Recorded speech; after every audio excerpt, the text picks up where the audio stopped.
Good evening, everyone, and welcome. I'd like to call this meeting of Council and Committee for the Town of Petawawa to order for November 24th, 2025. Welcome to members of Council, staff, and our special guests that are joining us here this evening. We'll begin this meeting with the reading of the land acknowledgement. As we gather this evening, I would like to acknowledge on behalf of the Petawawa Town Council and our community that we are meeting on the traditional territory of the Omami Winini Algonquin people. We would like to thank the Omami Winini people and express our respect and support for their rich history, and we are extremely grateful for their many and continued displays of friendship. We also thank all the generations of people who have taken care of this land for thousands of years, and we wish to acknowledge our shared responsibilities in responding to the Truth and Reconciliation Commission 94 calls to action. Call to action number 77. We call upon provincial, territorial, municipal, and community archives to work collaboratively with the National Center for Truth and Reconciliation to identify and collect copies of all records relevant to the history and legacy of the residential school system, and to provide these to the National Center for Truth and Reconciliation. Recent progress, provincial, territorial, municipal, and community archives, and the National Center for Truth and Reconciliation are responsible for this call to action. Are there any disclosures of pecuniary interest on any of this evening's matters? Okay, that brings us to our special presentation this evening. We are honored this evening to recognize one of our young, brave residents here in the town of Petawawa. With us this evening, we have 9-year-old Chase Fleming. And I'll tell you a little story about young Chase. It was 3 months ago. He and his sister were at home getting ready for school with their grandmother, Kathy Fleming. And Kathy started to not feel the best, let's say. So she was experiencing a bit of a health issue and thought she would phone her daughter to let her know. And it was at that moment that Chase thought I should take matters into my own hand, because I want to take care of my grandmother and make sure that she's doing okay and gets the proper care that she needs. And at that time, Chase was 8 years old. He has since turned 9, but at 8 years old, he picked up the other phone and dialed 911 and called the paramedics and said, "My grandmother needs assistance," and talked his way through the call, and paramedics came and took care of his grandmother, Kathy Fleming. So that's a pretty big deal for an 8-year-old to take that initiative to ensure that his grandmother was doing well and got the attention that she needed. So that's pretty remarkable that somebody that age would take that kind of initiative and do what he did. So this evening we have Chase Fleming here, and on behalf of the town of Petawawa, we would like to make a special presentation to Chase. We also have a representative here from the Renfrew County Paramedics who would like to make a presentation as well. And also a member of our very own town of Petawawa Fire Department who would also like to recognize Chase for the bravery he's shown. So Chase, we're gonna ask, I can't even see. You can take your coat off too there, Chase. So we have Dave Libby from the Renfrew County Paramedics, and we also have Craig Prue, our acting fire chief from the town of Petawawa. So we're all going to go up to the front here and make a presentation to young Chase. He's so shy. Sure. So Chase, on behalf of the County Renfrew Paramedic Service, I have a challenge point for you. So we give these out only when something big is happening or something really special has happened. Sometimes some of our staff get them. So tonight I want to give one to you because of the bravery that you showed, and you did a great job. And I'm sure everybody's really proud of you, but I know especially probably Grandma. Really proud of you. Can I shake your hand?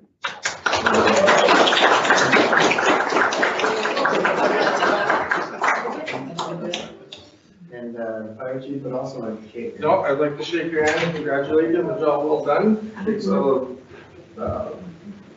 a good person to be able to contact 911 and make that call to the dispatch and get the emergency service.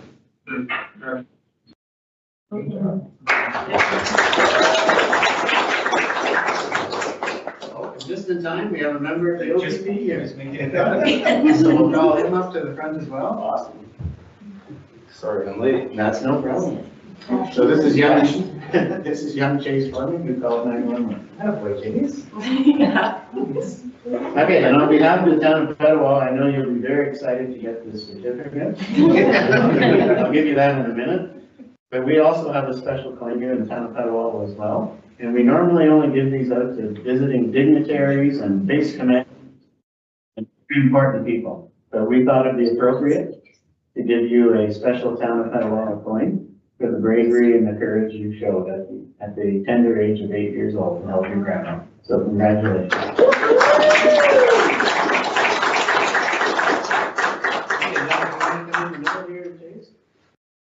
Thanks, you could look at me. That's okay. You got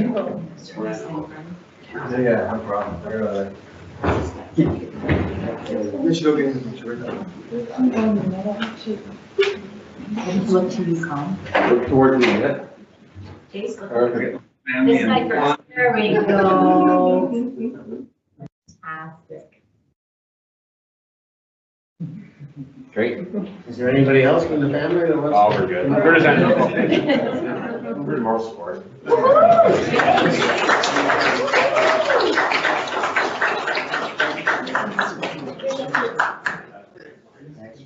Good job, Chase. Thanks, Ed. You can stay if you want. Yeah. Should be going out for ice cream or something. Yeah. Bringing ice cream or something? Blizzard? Now spring for blizzard? One of the big ones. Right? Any candy. Thanks. Way to go, Chase. Way to go. Thank you. Yeah. Are you playing that?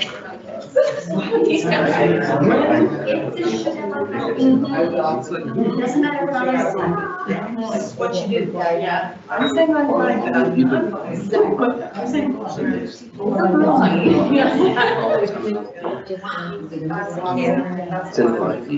That's very.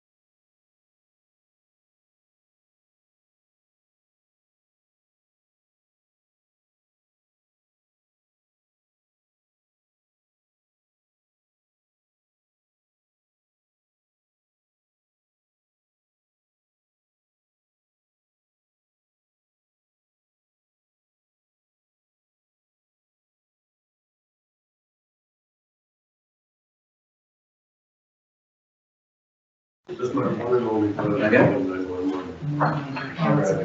That's a pretty. Okay, we're back. We're going to continue on with the Recreation, Culture, and Tourism Report for the month of October. Colin Coyle, your report.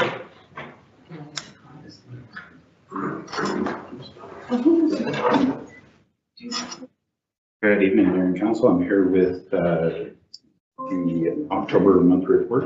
As for information, you can see through the information operations meetings and conferences, Sean and Joanne were part of the Revitalizing and Reactivating Communities Group, which is basically a collaboration of all the SALCs across Renfrew County. So it's an opportunity for our local seniors centers to meet with other senior centers to sort of compare notes, share information. So this is a great opportunity for another step in the right direction for our senior center. Sean and Joe were off to the Smith Falls Rural Recreation Association Fall Summit. So this is just another opportunity where typically our department would go to large Toronto-based conferences. This is a rural conference, so it means a lot more to our staff to be able to sort of compare notes that are right on par with other municipalities. Ellie was able to also attend the Cashing In on Cycle Tourism Conference. We've been able to go to the previous one. Unfortunately, I was not available for this one, so Ellie stepped in And she's going to be coming back with a lot of information on us to take next steps to promote our cycling and tourism. Carmen is also bringing back what the Recreation Event and Tourism Discussion Group. This is all the municipalities across Renfrew County were invited to Petawawa this month or past month to basically discuss how we can share resources, how we can work together, opportunities to sort of work not only with each other, but use each other's resources. So in small rural communities, this is a big benefit when we can sort of help each other out, as we're not really competing for each other's residents or clientele. But this is an opportunity for us to sort of do more with more. Ellie was also at the Tourism Industry Association of Ontario. This is our provincial sort of representation. It was a lot of information over 2 days, and she's still siphoning through a lot of it. So it's a lot of forward movement. There's information coming back on MAT and forward movements for that. So she'll be coming forward with a little bit of information for that. While she was away at that, I was also at a conference or a trade show myself, which I'll talk to a little bit more. Further on, we completed a recreation survey with 47 responses. This is part of our first steps of our master plan, is to start looking for more details. So we're sort of taking the broader picture and coming down with finer details, which we knew was going to come forward, that there is a higher demand for more children's programming, more resources. So we are taking that space that we are looking at with using schools to further our opportunities for recreation programming. Lana has informed us that there is a formal change in the corporate structure that was approved for the AGCO. So that's just the staff go along with the new changes that are occurring now. So that's all been approved by the ACGO for us to carry forward. You can see the long list of activities, programs that we've been offering over the past month. We still seem to have consistent use in things like euchre at the Silver Threads facility. Our exercise programs continue to do well. So we're going to continue to grow that, as that was another feedback from their survey, that there's still more demand for seniors programming. The past month, we were also part of the rent. The Silver Threads hosted the 50+ Harvest Dinner and Dance. We hosted a sold-out event this year that was new for us, called Petals, Pints and Pastries. If anyone saw a 14-person bike driving up and down the Algonquin Trail. Also new this year was the Folk and Forks. It was a concept of folk music paired with local desserts. And then another event that we're growing year after year was the Farm to Trail. So another busy event that saw 3 kilometers of the Algonquin Trail turn into a walking farmers market. And last but not least, for some of the other events that were hosted, was the first annual National Seniors Day event. We hosted that for approximately 100 seniors across Petawawa. This was well received. The feedback was 100% positive. We're already in the planning stages of getting ready for next year. There's ideas flying around with the Seniors Advisory Committee with a lot of key people. So that's something I'm sure we're going to start working on relatively soon. As far as rental activity for the month of October, we're right on par with previous years, with 240 hours of rental hours. The banquet hall continues to get used and will be used for this month as the next month for Christmas parties. You can see that the rentals are continuous and consistent with the kitchen, lounge, and binky, where we're starting to slow down, obviously, on fields, but we are picking up in the arena. With our tourism, I was able to attend the Expand Your Knowledge series for sustainability and tourism, which was a webinar. I was also in a partnership to go to the Toronto Power Sports Show, which is focused on ATV, motorcycle, and snowmobile. This was a partnership with Jamie from Quality M, as well as Valley. So a way for us to do a little bit of cost sharing to make that an affordable trip, as well as using the resources from our local hotel to not only share what the hotel has to offer and be there to speak for us and for Petawawa. It was also another cost saving steps using their resources to get us cheaper hotels. It was well attended, and to my shock, there was a number of people, including an ex-councillor that was at that show, that was proud to see Petawawa there, and we had a lot of discussions around having people come here by snowmobile or ATV. So to me, this was well worth it for a show. Just on to next, a few other components here. We've completed our first, second, and third quarter of the MAT tax.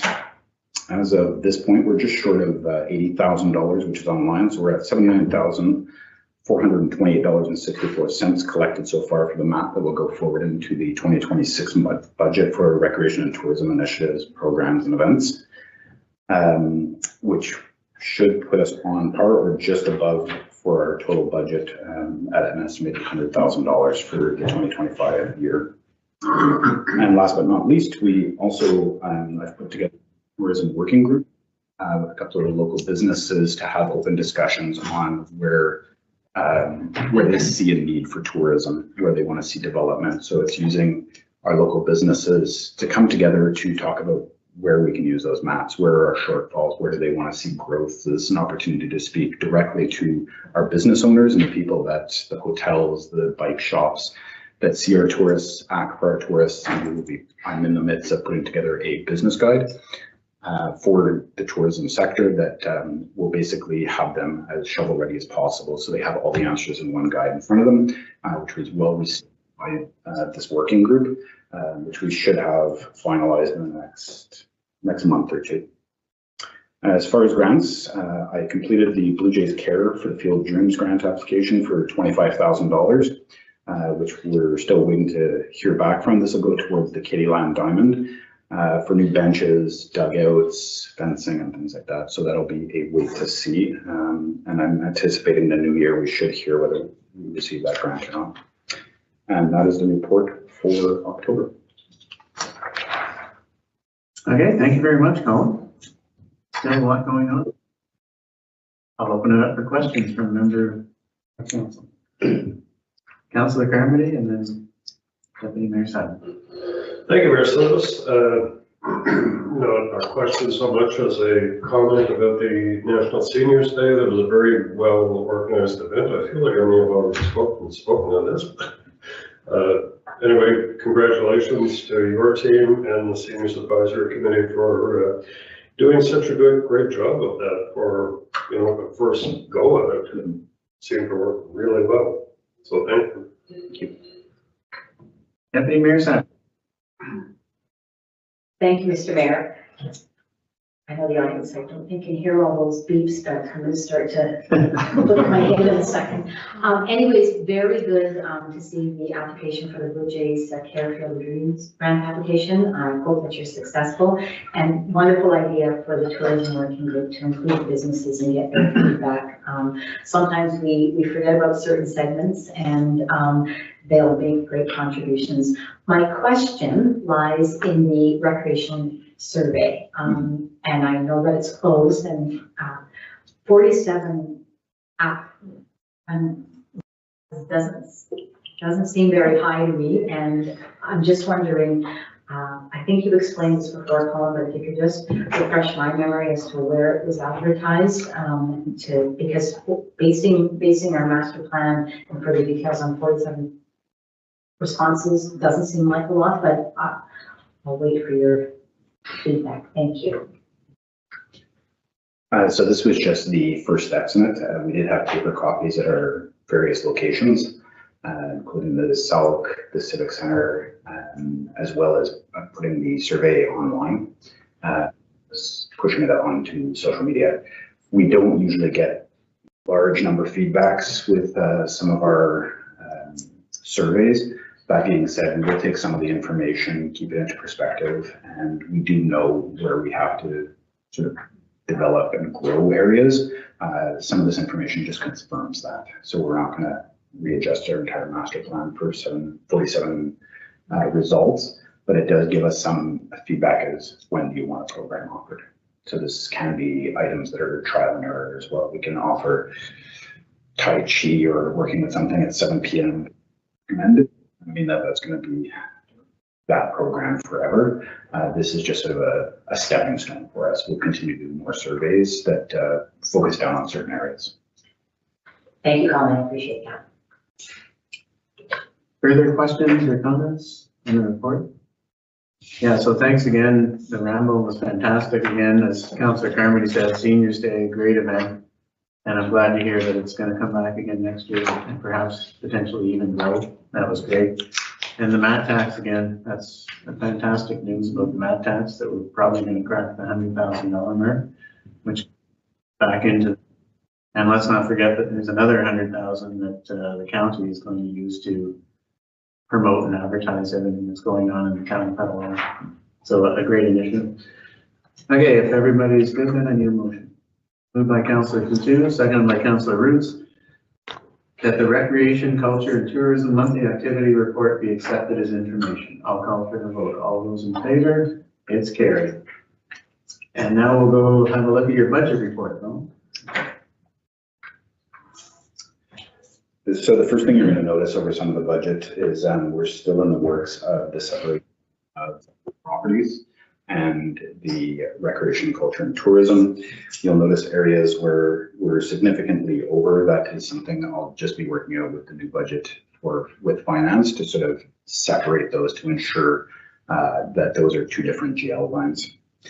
You'll notice in some areas, including outdoor programs, lesson programs where we've exceeded what our anticipated budget was.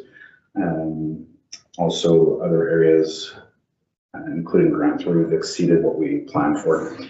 The other areas that you're going to look for, some of the programs like the canteen, 0500, the 0170 for VIC wages, those all have to go into programs.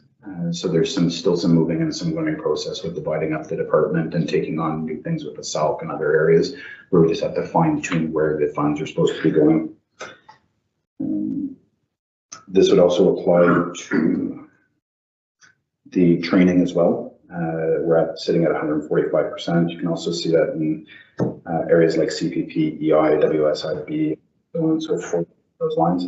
Those are just itemized. We are over the 100% mark, but those are areas I can tell you we don't have enough staff to be at those numbers. So those are still sort of properties coming into this department. So it'll just be working with finance to sort of separate those two into the proper areas.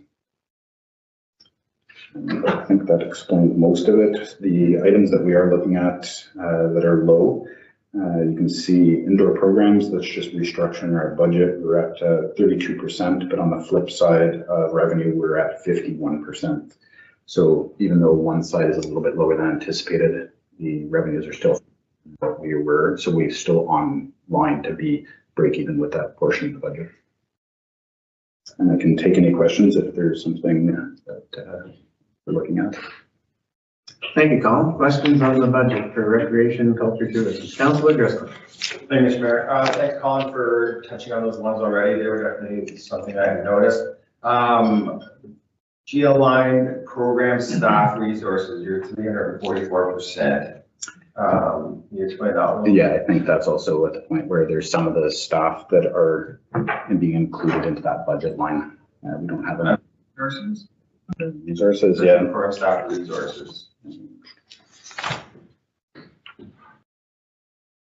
Sorry, which number was that? 04, 05, 08, 03, 85.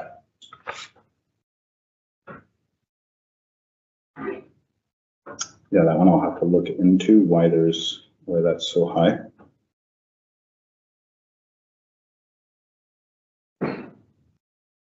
I'll have to get back to you on that one and see find a breakdown for that complete GL line. Okay, excellent. Further questions on the recreation, culture, tourism budget? Okay, haven't seen none. We'll receive that as information. Thank you very much, Colin. Thank you. Okay, next we have the Fire and Emergency Services report for the month of October. Acting Chief Craig Crew. Your report.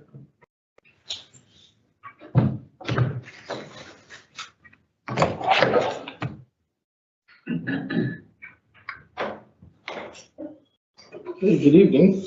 My report for October. So the comments, chief's comments on October 1st and 2nd, attended first round of bargaining with the union. On the 5th to the 12th was fire prevention week. The 13th attended a council meeting here, and the 14th attended a senior staff meeting with MPP Billy Denault. On the 15th, I attended the countywide exercise for emergency management. The 16th, special meeting with the Fire Chiefs Association. And on the 23rd, met with the LAS and the canoe group and hosted the accessibility street event on October 31st. For instance, we had 23, starting with smoke in the residence. We had 3 of them. One was out on Billsboro Trail. It's coming from the basement. One on Highway 17 was due to smoke in the air from the wildfires on the Garrison. We had one on Bedard with a smell of burning, which was due to an overfilled vacuum bag. We had a smell of sulfur on Alice Street. It was coming from the basement. Fire in Portage and Barron Canyon. We had a propane leak on Hilda on the 5th due to the pressure relief valve. For fire alarms, we had 4. We had one due to dust that was on renovations that set off the alarm. On John Street, we had a alarm that went off for unknown reasons, one in Sandstone for cooking, and then dust from renovations off of Black Bay Road. We had a motor vehicle collision on Highway 17, which is fluids, no smoke or no fire. That was on the 14th. We had 3 CO calls. One was due to a gas supply in Brighton on River Drive. We had a generator that was running and that caused CO in the building. October 20th, and then Jamie Crescent, we had a CO alarm going off in the basement on the 26th. We had a call for mutual aid on October 16th off the Algonquin Trail in the Rancho Valley. On October 17th, we were called for Barron Canyon for a bushfire, but that wasn't our area. And again, on Cluchers Road for the same. In Goodsman Road, we had a bushfire due to improper disposal of ashes. And on Moles, we had fire that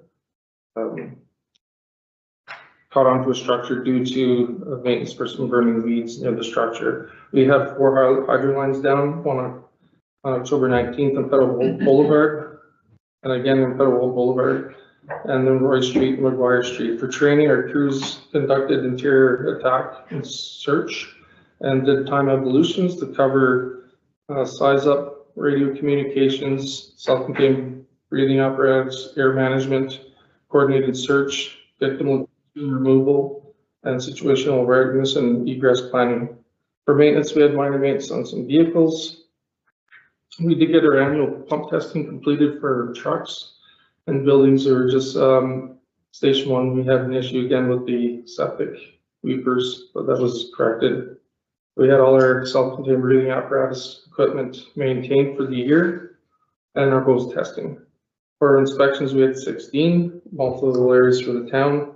For public relations, October 3rd, we had the pumpkin display for the Petawawa Ramble.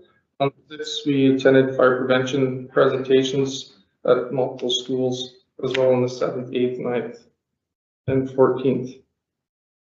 For residential smoke carbon monoxide, for the month of October, we conducted 23 residents to bring us up to 259 total for the year.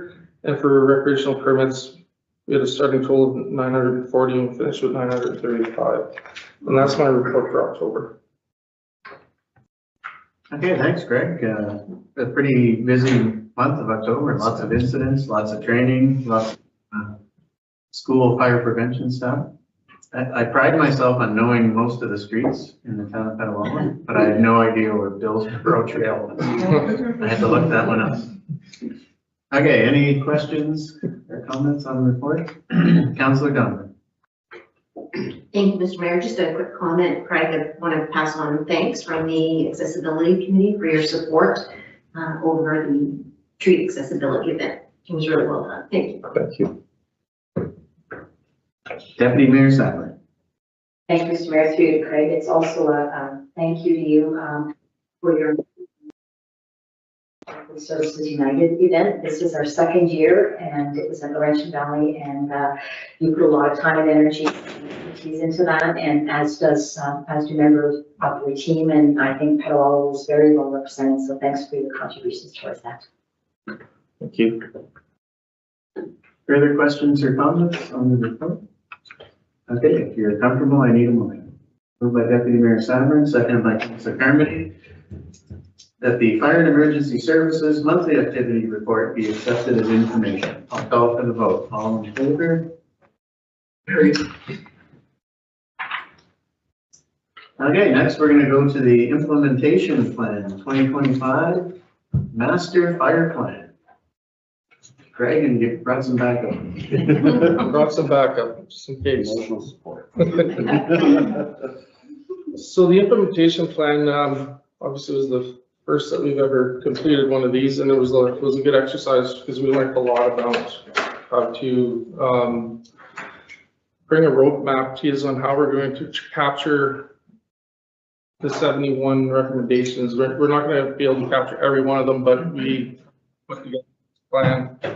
So I'm just going to go through a few that I think is important that council is aware of through the plans, and then I'll open up for questioning. So there's roughly 26 that have been completed, and we have 45 left within the 71.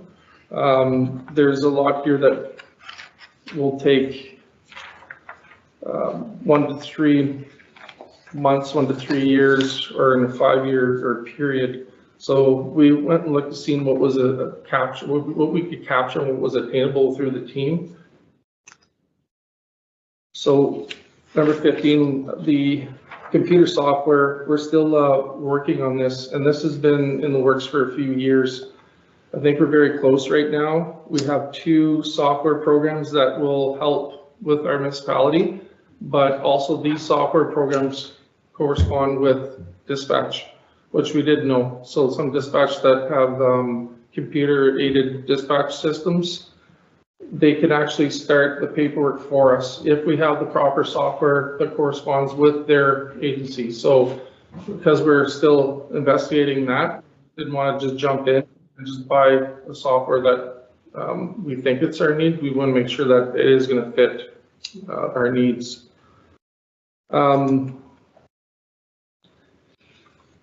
Creating up policies, we've started a policy on accessible routes for design, load limits of driveways or pathways going into commercial establishments, or even in residential. And this is something that we've never had. And in the building code, it kind of gives the chief fire official some leeway, but we want to make sure that we come with an actual document that explains the width of the roads, and so we're very transparent whenever we're working with our building department. The hiring of the part-time deputy fire chief of training, number 20. So the master fire plan gives recommendations to council and how much you would like to take. If you want to take 50%, if you want to take 75% or 100%. There is some recommendations for a career fire chief. There's a recommendation for career fire instructor, but also there's a recommendation of staying part-time chief with 2 part-time deputies. And the part-time deputy currently works on taking care of maintenance and operations and training. The second deputy, if we were to hire that at a position, then they would take care of the training cell, which is a big undertaking. We're very fortunate to have the people that we do in our training cell right now. They did an unbelievable job with mandatory certification. I'm proud to say that our department is more than half, we're probably 85% complete with certification. And it was a long road with our firefighters, a lot of time that they had to put in, but especially our training staff. And we're still going. We have a couple of members that require certification that we're pretty confident we're going to meet the July 1st, 2026. So that was a recommendation that they put forth. The mental health training, we're very fortunate. We were just down at the Ontario Association of Fire Chiefs this year, or last week, and there wasn't too many departments that received the $25,000 for the mental health grant, and we were successful. I think there was another agency in Rutherford County that was as well. So we're putting that forth for our team, trying to build some resilience for training, to make sure that they know and have an awareness. We also are looking at the warrior health support that they come out with in the province. We're looking at going with that organization so that our firefighters have a way to search for help. And it's a great program. So we're going to be bringing that out to our department and getting our people out on the training. We have till the end of March. Correct. To get that 25,000 spent. So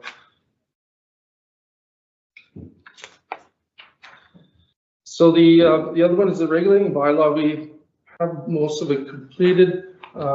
Thanks for the help with Don and our team. But it is quite a lengthy document, and we're continuing to add a couple things in there. But one is the NFPA 1720, Chapter 4.6 and 4.7, which we added into our bylaw that explains the minimum staffing that we're required to make a TAC on a structure fire. And the parameters, we were told that we should be putting this into a regulating bylaw, which we did. So quite confident that we're on the right path with this master fire plan recommendation. 33, there's key performance indicators. I just wanted to explain this because so the key performance indicators, it basically mirrors the standards of what we should be following in safety regulations like the Ontario Health and Safety Act or the Fire Prevention Protection Act or Section 21 of the Health and Safety Act. We'll bring these key performance indicators to council on an annual basis with the annual report. I think the annual report was done probably back in 2014, but we're going to bring that back to council so that you can get a snapshot of what each branch of our department conducted through the year and what we're following and all the standards that we've adopted into our organization. So that will be coming in this year. Now the communication aspect, 42. So we are going to mandatory certification with the firefighter program, but that also includes the NFPA 1061, which is communications, and 25 emergency service communications. We've been looking at a number of other dispatch services. Not necessarily we're going to leave the Rutherford County, the Central Ambulance Communication Center. In the fire plan, it did recommend that it did say that the ambulance communication center, they could be trained up to the standard of the NFPA 1061. We are still looking in that and visiting it, but most of the dispatchers that we're looking at, dispatch centers, there's a greater cost spending right now. We're going to have to bring some numbers to you, but a lot of it's per capita per person. So like some charge $4.45 per person in the municipality, some charge $5.75. So it depends really on the dispatching services. And then there's a per call and onboarding fees. So we will be bringing this to council shortly. We have the agreement till 2027 with Renfrew and the Central Ambulance Communication Center. So we do have a little bit of time, but we're hoping that this all comes together nicely with our computer software, dispatching, and making sure that we're complying with the regulations. The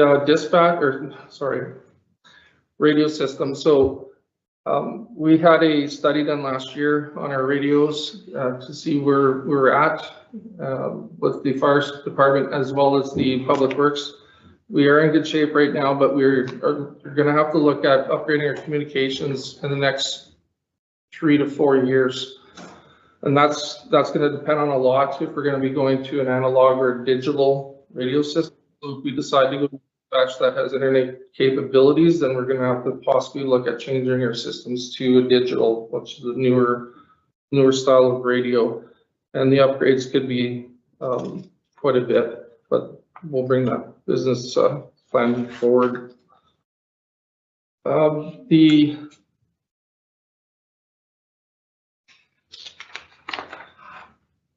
And the cost recovery bylaw, so we're still working on that. It's going to be incorporated within the regulating bylaw, and we having that completed within the new year is what we're looking at right now. But I'll open the floor for questions. Okay, thank you very much for bringing this forward to our attention, Craig. I know it's been a long process for you and for everybody on council, so it's great to finally see this master plan completed and now being presented with some of our, the key items, some of which have already been completed and some of which you hope to complete. So it's great that we have a plan that's mapped out and, we have an idea of where. Okay, I'll open it up to members of council for questions. Councilor Kuchar. Thank you, Mayor Service. Not a question, just a comment, just a huge thank you. This is an amazing document to receive all these updates at once. There's a couple items where I had been wondering about, let's go to PFS, ASS, and staffing pieces. So this was an amazing document to have, and that master plan, I remember when we were looking at it, it was quite a document in itself. So to be able to digest it into something that's so accessible and clear and can guide understanding what you're doing there, and just a huge thank you for sure. Thank you for all that you do every day, but certainly for keeping a look on the future and building that way. Thank you. Yes. Deputy Mayor Sauer. Thank you, Mr. Mayor. Through you, Craig. Yes, Craig, thank you for this, and I expect that we'll start to see the implications on our budget in 2026 when we start that process. But I also really appreciate you guys taking a look at the annual report because we get a lot of reports, and it would be nice. It's always nice for me, anyways, to see the department so that we can see the achievements and the realities. And so I really appreciate that you're going to go back to it. It's been a number of years. So it'll be really, I think, helpful. I know for me, for the rest of the members of council as well. So thank you. Thank you. Further questions or comments on the master plan? Yeah, I just have a couple. Number 32 talked about the 4 additional operational staff, and it's colored green, which means it's been completed. Does that include I think we just did 2 recent hires. Does that include getting it up to the 4 additional? Actually, yeah. Actually, this is not, so we were looking at adding 4 additional last year and then hoping for 4 this year, but we didn't, we weren't able to hire the 4. There were some changes made midsummer. That might be something that you might see back into the budget, but the goal of that is to increase our numbers because of the daytime response. We don't have coverage for daytime, and increasing our numbers just, would help standards such as like we usually range for between 11 and 13 firefighters on a structure fire in the daytime. I think that would be reasonable. We were hoping to up the numbers. So that is something you will probably see back in the budget for the increase of the workforce. Okay, so even with the 2 recent hires, there's still going to be a need for more additional firefighters. Yeah. So our staffing right now, we have 8 per shift. We're looking to move that on per crew, and then that would increase our staffing by 8 in the next 2 years. It's just the increase with our call volumes hasn't drastically gone up, but We just want to prepare and make sure that we're getting ready for if there's any increase coming, and then coverage for our personnel. Okay, thanks for that answer. The other question I have is about the whole dispatch system and how how we are cohesive with Renfrew County and the 17 municipalities, because as you know, there are already some municipalities in the county that have broken away and gone their own way, let's say, attaching themselves to Belleville or other places. So in terms of us, how much, when we're thinking about a dispatch system, how much of what we do is dependent on what the county is doing and dependent on what the other municipalities are doing? And now I hear also that it's going to depend on the software that we choose as well. It has to mesh well with the dispatch system. So it seems like a complicated process, and it's not just us involved. So we're looking at the standard to make sure that we're covered for what they're asking for. So for example, one item that we do not have is we don't have our radio communications being taped so that the dispatch can go back and listen to communications. So for example, if we ever had a firefighter become trapped or in trouble, and they called the universal Mayday, firefighter distress, there's been times where dispatchers that had the recording were able to go back and listen to what was going on if they missed something, and then was able to let the incident commander know. We don't have that capability. So right now we're operating on 2 channels. We're operating on one channel that talks just directly to dispatch, and then we're operating on a second channel that is our operation channel that dispatch can't hear. So that's just one of many that we're looking to make sure that it becomes a health and safety for the firefighters, right? And we've had such a great working relationship with the Central Ambulance Station, and they've done a lot of great things, but I think there's a lot of departments have moved because it's not covered and then from the standard, right? So we're looking at different ways. We're still in with the CACC. We're hoping that we can work together with some municipalities and bring forth some information on where this is going to go. I hope that answered your question. Do you want to? Yeah.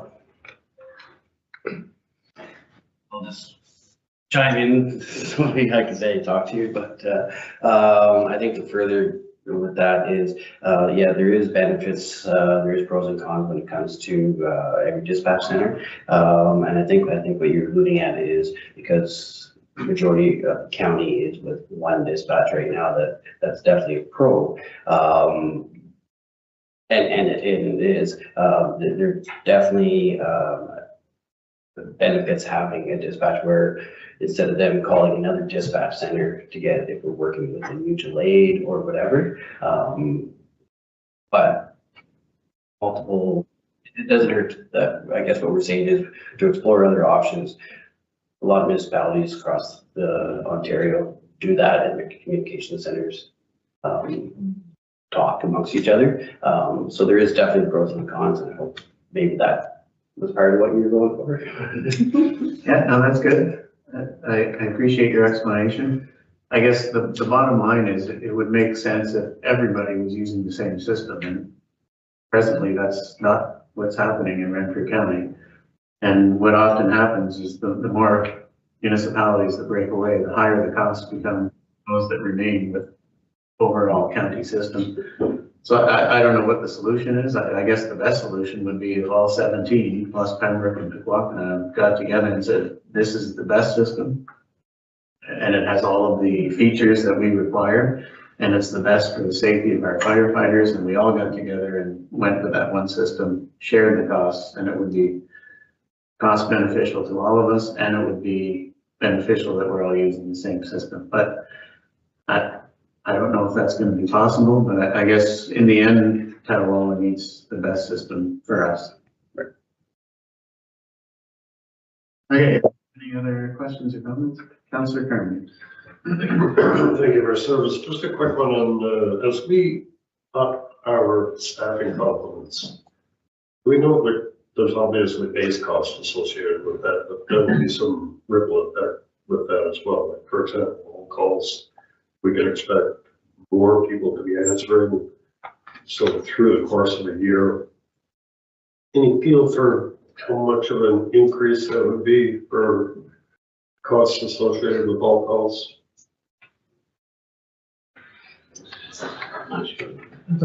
That's a good question. So our all calls, we have them during the day, the coverage for 100, there's 100 or 60 hours during the week. And then the all calls whenever they're on standby. It's very hard to forecast that, but majority of our calls are in the evening. So I would have to get back to you with the figure, but we have a lot of staff that work during the day, and we have shift workers. So it depends when they're available. Yeah, I'd have to try to figure out some numbers and get back to you. Okay, thank you. Further questions or comments? Councillor Driscoll. Thank you, Mr. Mayor. Just to touch on what James just said, so with our staff, you want to go with staffing increase of 10, would we minimum staffing per shift be up to, because it's currently what, 6 right now, would it go to 8, or would it stay at 6? Or would it 7, what's the plan with that?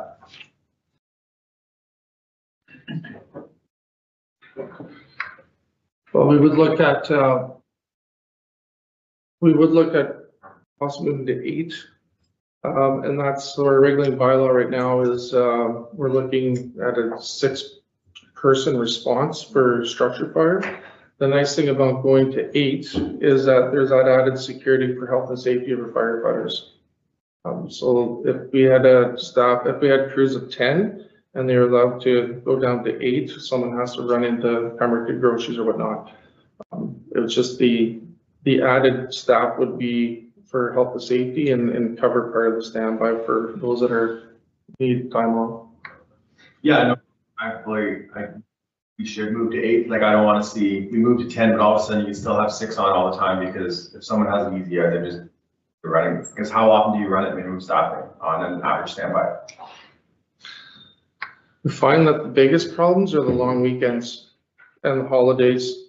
We've gone down under the 6. We've gone down to 5 to 4, which is a concern because now we can't make entry. We've had to change the regulating bylaw so that if we got into those situations that we can make entry and then some backup. So our thinking, hopefully, that cover those weekends, like the long weekends, as those are concerns. And it's always on Labor Day weekend and the May 2-4 weekend that we have a lot of problems with coverage. So. Okay, thank you. And one last follow-up. So when we're talking about daytime calls, I see on here ongoing discussions with the garrison. Have we just ever discussed for fire calls or rescues having an automatic call down from the garrison mutual aid until we have enough staffing from the town and then the garrison's relieved? No, we've never discussed that. It's something that could be discussed because it seems it would fit our problem, our daytime coverage. We have instant response on a mutual aid, and then once we have enough staff, they just leave. Saved us dollars in the municipality. Stop.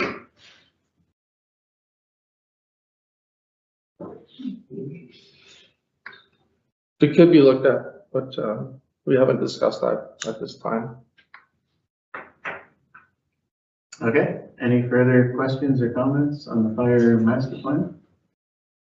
Okay, so we'll be looking forward to, I guess, some of these and budget initiatives coming forward when we start our budget deliberations.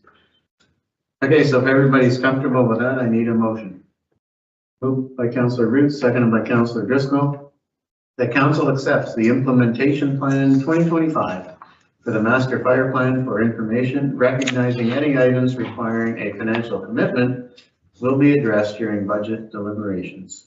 I'll call for the vote. All in favor? It's carried. And now, we'll go to the fire budget.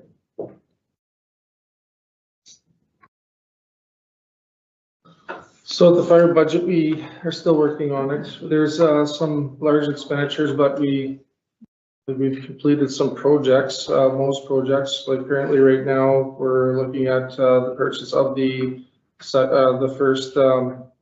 second set of firefighter turnout gear, which has been ordered, and we're just waiting for it to come in. So there's going to be a big expense there. So off of the, I'll just go right to the bottom. So off of the 743,000. The 250 that's in reserves, that's contributed to that amount, which brings us down to 493. We're going to be spending about 150,000 will be coming off that, and plus some expenditures for the uniforms. So we do have some stuff coming for emergency management, and we do have that an expenditure for the training that's coming up December 8th. And there'll be some coming off of our training and development. So we'll be close to where we were last year. And then we've gone over on some lines for equipment maintenance at the station 1. But we've been pretty decent. Our station 2 expenditures are in our training center. So we're close to being on par. And we got the extractors in at station 1 that removes the exhaust for the trucks. So now both stations are equipped for health and safety. So that will be coming off the line as well. That's my report for the budget. Okay, questions on the budget? Deputy Mayor Sadler. Thank you, Mr. Mayor. Through you, Craig. Craig, on 04, 02, 01, 0390, it's miscellaneous supplies. Just curious, we're about 82% over. Just curious as to what fits into that supplies category, please.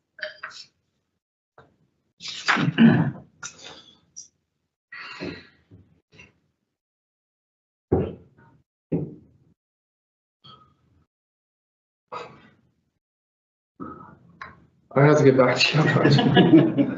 So the miscellaneous supplies that we have in there right now is part of our computer software. We have hazmat, ESO software, and then the medical. We purchased the medical equipment, but I'm gonna have to look at that number, and I'll get back to you on that. Thank you, Craig. Further questions on the budget? Okay, we'll receive that as information then. Thank you very much, Acting Chief and Deputy Chief. Thank you. Thank you.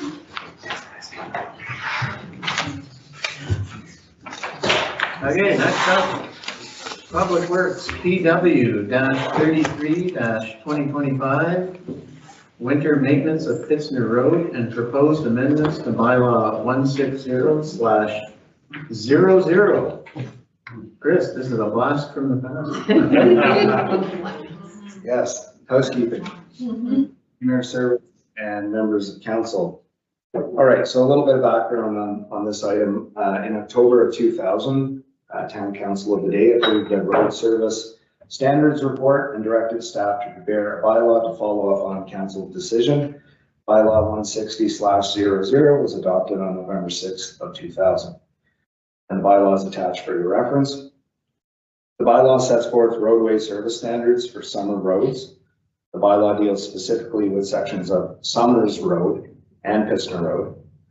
For this report, though, we'll focus only on the bylaws that pertains to Pittsner Road. In the bylaw, standards are applied to Pittsner Road, approximately 1 kilometer west of Previe Road to Westerly End. The bylaw sets forth the summer maintenance standards for Pittsner Road from a point approximately 1 kilometer west of Previe Road to the westerly end of Pittsner Road.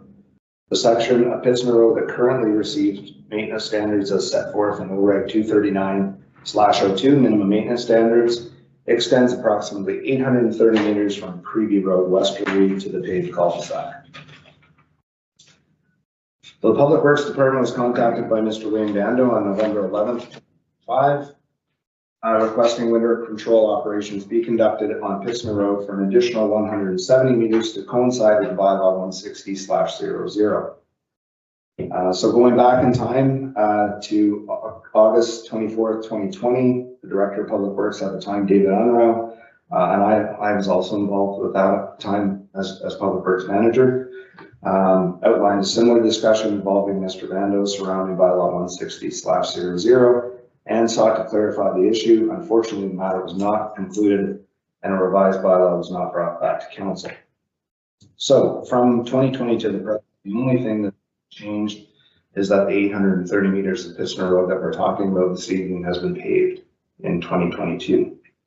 So Public Works staff has reviewed bylaw 160/00 and we have reviewed the maintenance of Pistner Road in its entirety. We view Mr. Vando's request as unrealistic since only the 830 meters that is paved is in a condition that allows staff to provide winter control and seasonal maintenance based on the standards set forth in OREG 239/02 minimum maintenance standards, which were adopted by council. The remaining unpaved portion of Pistner Road past the 830 meter mark should fall under the maintenance standards as applied in the bylaw 160/00, which clearly states no winter control.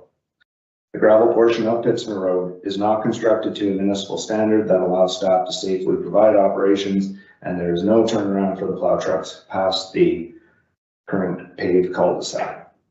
It should be noted that we have been following this understanding for the past 25 years and have received no other requests for winter control operations past the current end of the paved portion of Pistner Road. So the bylaw 160/00 needs to be updated to reflect the true measurements of the road that receive standards as set forth in OREG 239/02 and the section of Pistner Road that receives no winter control as set forth in bylaw 160/00. Staff is seeking council support to revise bylaw 160/00 to include actual measurements and remove the approximately 1 kilometer from the bylaw so that there is no further debate on this matter. The recommendation is before you, and I'm happy to answer questions on the report. Okay, thanks for the report, Chris. Questions from members of council on the report? No question? Okay, I'll read you the motion just so everybody understands what is before us here. So the motion is that council directs staff to revise bylaw 160/00 to amend the distances as stated in bylaw 160/00 to properly state the winter maintenance expectations of the town's Public Works Department pertaining to Pistner Road as follows. Roads under which this standard applies: Pistner Road, approximately 830 meters west of Preview Road to westerly end. So essentially, the 830 meters is approximately 1 kilometer in the mile. Any further questions or comments? Okay, then I need a motion. Moved by Councillor Carmody, seconded by Councillor Donovan, that council directs staff to revise bylaw 160/00 to amend the distances as stated in bylaw 160/00 to properly state the winter maintenance expectations of the town's Public Works Department pertaining to Pistner Road as follows. Roads under which this standard applies: Pistner Road, approximately 830 meters west of Preview Road, the westerly end. I'll call for the vote. All those in favor? It's carried. Thanks, everyone. Dilemma solved. Thanks, Chris. Have a nice evening. You can even turn a car around there. Okay, next up, we have the Planning and Development Department here for PL-34-2025, the revised Clean Yards and Property Standards bylaws. It's been a long time coming. Been a lot of hard work put in by the department on this one. Right. Okay, Melanie and Noah, the floor is yours. Good evening. Mayor mentioned it's been a long time since we had these bylaws before you. We had draft versions before you August 19th for feedback. At that meeting, all of the feedback pertained to the Clean Yards bylaw. Council didn't have any comments on property standards at that time. With regards to Clean Yards, there was kind of two issues. One was providing some clarity to the meaning of vehicle, including listing types of trailers, recognizing there were different types of storage, recreational, camping trailers, that kind of thing. And there was a lot of discussion about inoperative vehicles in residential areas. Should people keep one? How many vehicles? So we're coming back to you with a couple of revisions on those two items. Following the August 19th meeting, we also circulated the bylaws to the fire department. So they had a couple additions they requested. Legislative Services Department also helped tighten up some of the references to legislation, things like that. And Legislative Services Department also helped us to develop a set fine schedule for the Clean Yards bylaw. Further, a member of the public had asked for copies of the draft bylaw, and they provided some comments as well. So tonight, what we are presenting to you is the next version of the Clean Yards bylaw, taking all that feedback into account, and that's the markup that you have in attachment 2. And the fire department also requested a couple additions to the property standards bylaw, and those are shown in attachment 3 tonight on a markup of that bylaw. I'm now going to turn it over to Noah to talk about the research he did into the inoperative vehicle question in Yards bylaw, and also to explain a little bit about how we dispositioned the public feedback we received as well. Thank you. Okay, so inoperative vehicles. The main provision of concern, of discussion was the one that we introduced that would essentially allow an in-town resident of the town to store one inoperative vehicle on their property, provided it was undergoing repair. And the main concern from council that we heard was the enforceability of that provision, specifically without some sort of time-bound component, a resident in there, in perpetuity, repairing the vehicle. So we introduced this provision in the first place based on what we were seeing in some other municipalities. So we reached out to 3 of those municipalities, the City of Ottawa, the City of Timmins, and the Town of Deep River, and asked for their experience enforcing this provision.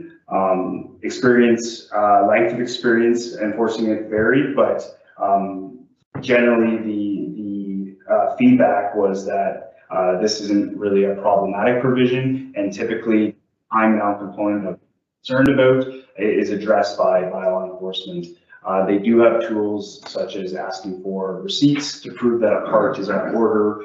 They're able to investigate the issue a little further. So what we heard back was that this is it hasn't been an issue for these municipalities, and therefore our recommendation is that it remains unchanged, and if we do experience any challenges, then we do address them going forward.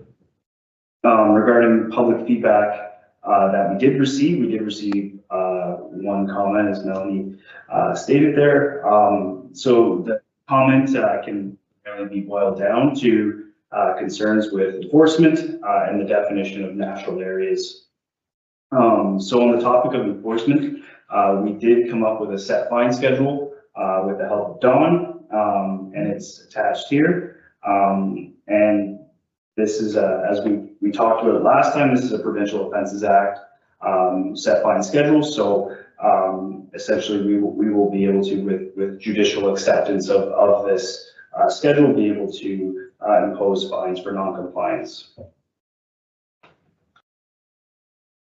On the topic of natural areas, the comment was largely opposed to kind of the gray area that the natural areas definition might bring, but we are satisfied as staff that the proposed definition is sufficiently detailed. The key components of our definition of natural areas, that they have to be defined, maintained, and deliberate. And the key takeaway is that unkept lawns are not considered natural areas and are therefore not permitted. So yeah, happy to take any questions. Okay, a lot of research that went into this and a lot of effort that went into drawing this up. And it's very comprehensive. I'll open it up to questions from members of council. Councillor Driscoll. Thank you, Mr. Mayor. Thanks for all the work that went into this. just one small thing I'm just looking at right now. So in 3.2.5, I know it says winter maintenance and clearing activities and basketball nets was added. I just want to make sure that if someone has a basketball net at the end of their road, like in the summertime or spring, we're not driving around saying you can't have it there if kids are playing. Is that, where we're looking at is this strictly for winter time, right? Yeah, this is just so they're out of the way of the plows for winter Okay. operations. That's good. Don? I just wanted to make one comment regarding the basketball nets. Sometimes we do have issues with our waste management vehicles. We have had to ask people to move them back because they could get hit by the vehicle. Other than being in the winter, that would be the other option.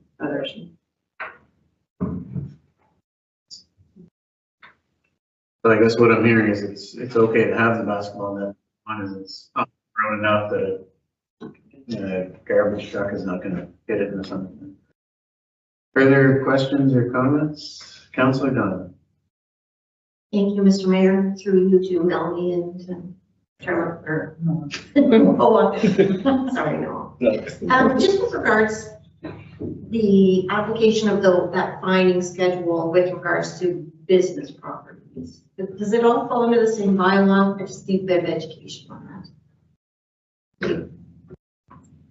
So the way the bylaws, we'd have to go through to find the commercial. We have reformatted properties bylaw, but not so much the clean yards. So yeah, any provision that would be applicable to commercial property would have a fine. We did a pretty good job, I think, of going through the bylaw and creating as many offenses as we could going through it. I could get back to you with a list of the applicable commercial fines as well. I don't know if Melanie, do you have something to add? I was just gonna say, for example, under 3.1 general provisions, they apply to all properties where it's things like all repairs and maintenance carried out with sufficient materials, kept clean and clear. Like a lot of these provisions apply regardless of the type of property. Okay, thank you. That was what I was curious about in terms of how to carry over. Thank you very much. Deputy Mayor Simon? Thank you, Mr. Mayor. Through you, Melanie. Melanie, just a clarification on one of the fines as well. Fail to maintain sightly condition. What are the considerations for sightly? That's 3.4.3.2.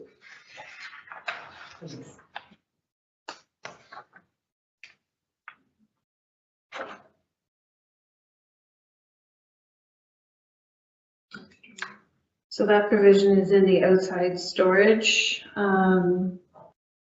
regulation, basically saying outside storage were permitted by the bylaw.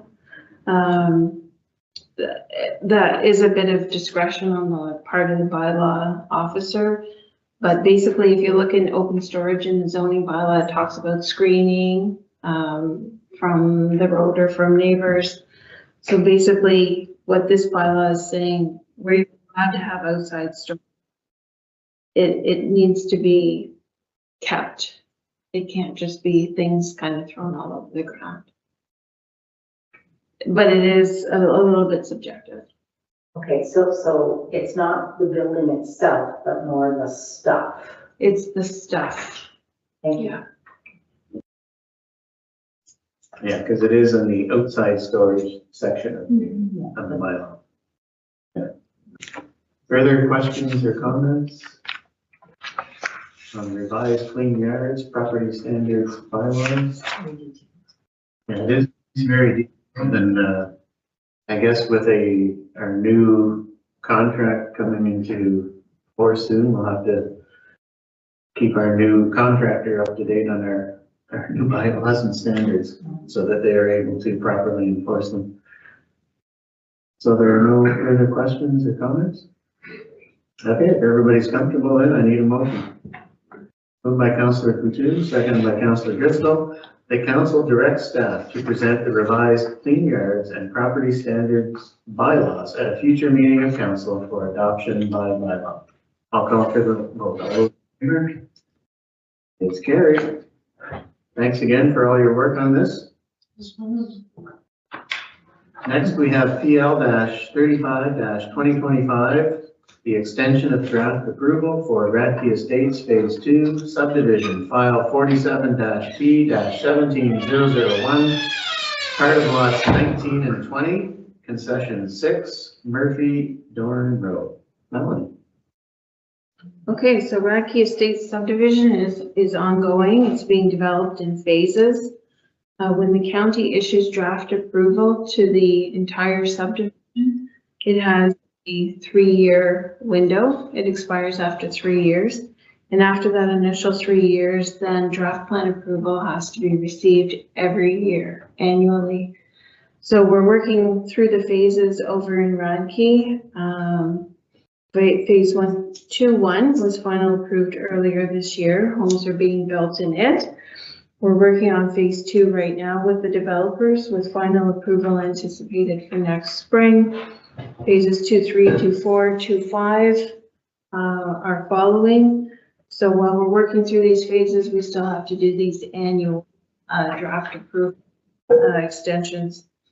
Final approval comes phase by phase. So the county approved the entire subdivision, but final approval is coming in on these phases. So the current phase expires January 2026, January 8th, I believe it is.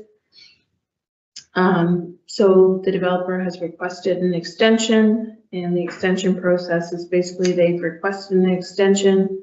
There's fees, they need a municipal resolution to support the request for extension, which we then pass on to the county, and the county ultimately grants extension and finds a new date.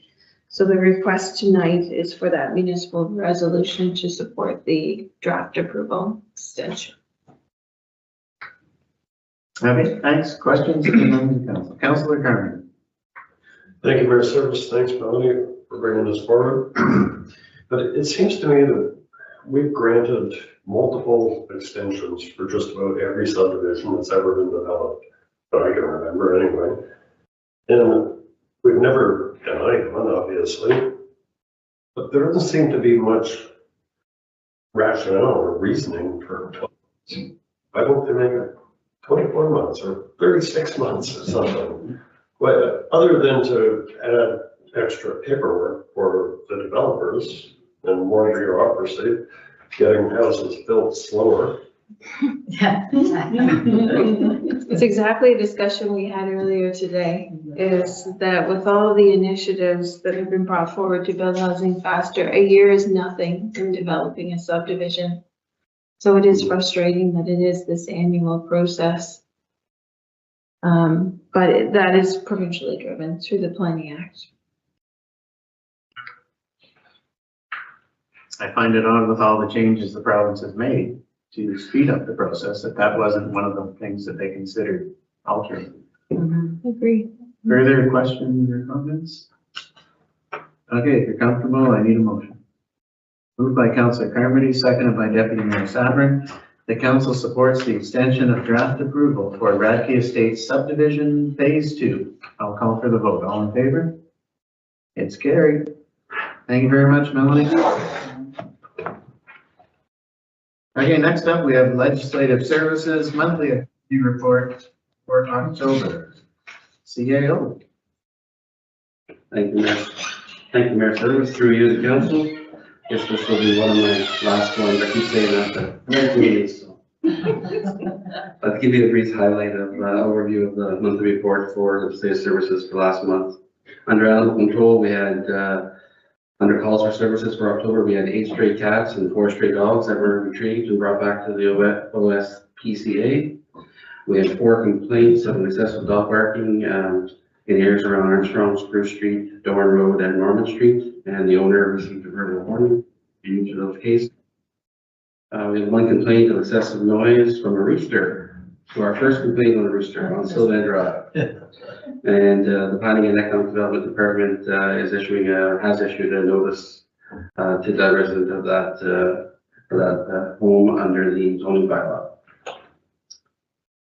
Under bylaw enforcement, under parking, we had 6 parking infraction notices for the month.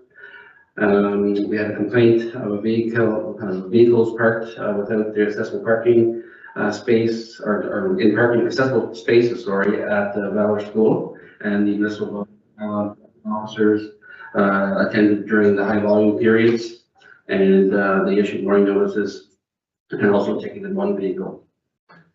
Under garbage, we had one written warning issued for a resident on Wilbur Street for waste causing a nuisance, and I believe that might be something similar to Don's comment earlier, that it might have been interfering with pickup or delivery, so they were issued a notice. Under HR, under meetings, in the month of October, we started the fire department negotiations. That was myself, acting chief crew, and Jody Jerva. So that first 2 days were booked in October, and we are trying to book 2 more for the beginning of January.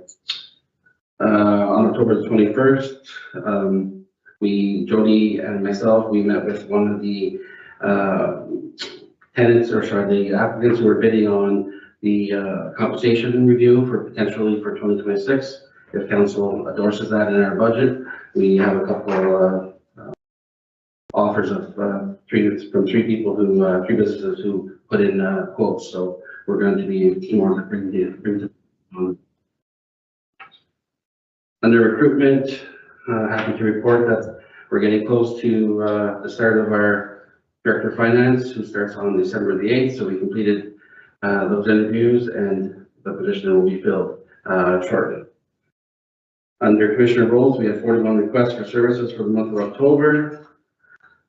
We also had in this past month, it was the breast cancer awareness flag was flown on the community flag post.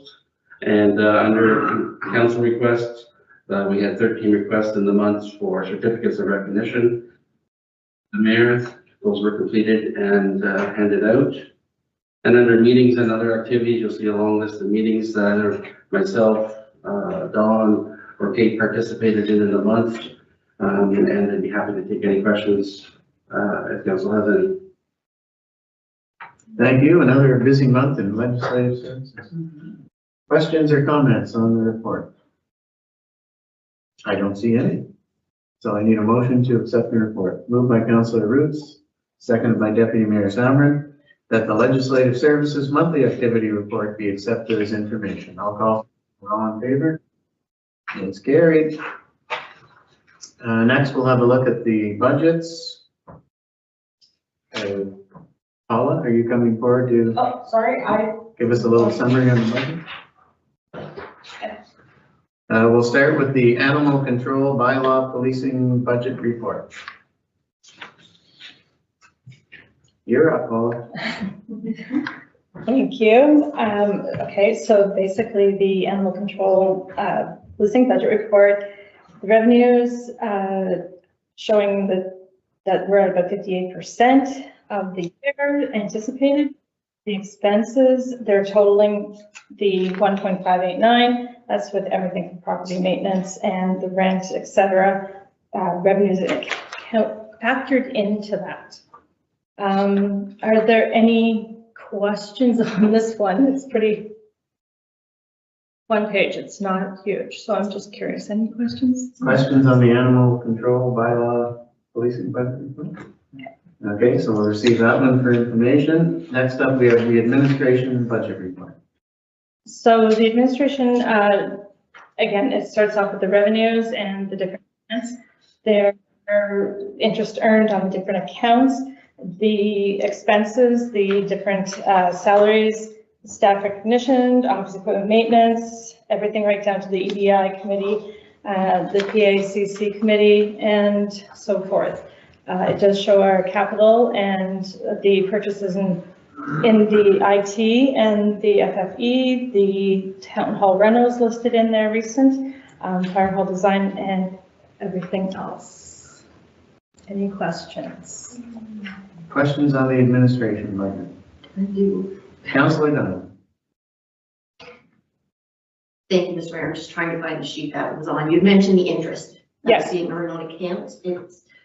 Has it changed how we're implementing that? Because it's just the overall amount versus reality is It hasn't changed. So whatever the reserve accounts are, or the general accounts, the cash flow accounts that we have, basically we book it on a monthly basis, and that's how it's reported through here. Sorry if I'm not answering your question. No, it's probably because I'm not asking a good question. So the reserve accounts, each individual reserve account gains its own interest. Correct. Okay, thanks. You're very welcome. Further questions on the administrative budget? Okay, so we'll receive that as information. And finally, the council budget report. So the council budget report, essentially the honorariums, the salaries, and the difference CVPHT and the council expenses.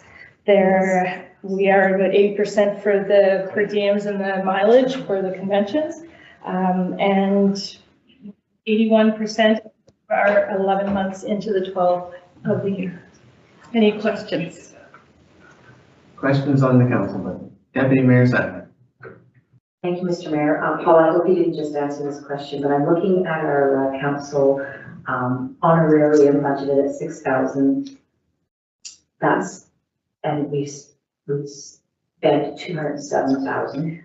So I think that and the salaries just need to be interchanged. Is that? They were set up at the beginning of the year with some new GLs, and we're not aligned.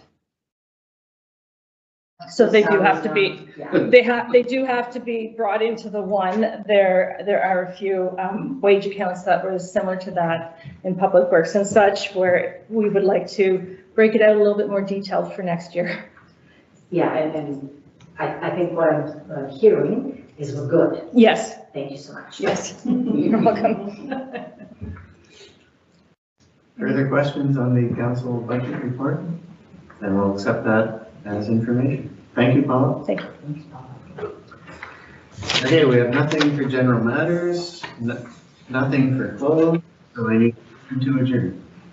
Moved by Councillor Driscoll, seconded by Councillor Coutu, that the meeting be adjourned at the call of the mayor.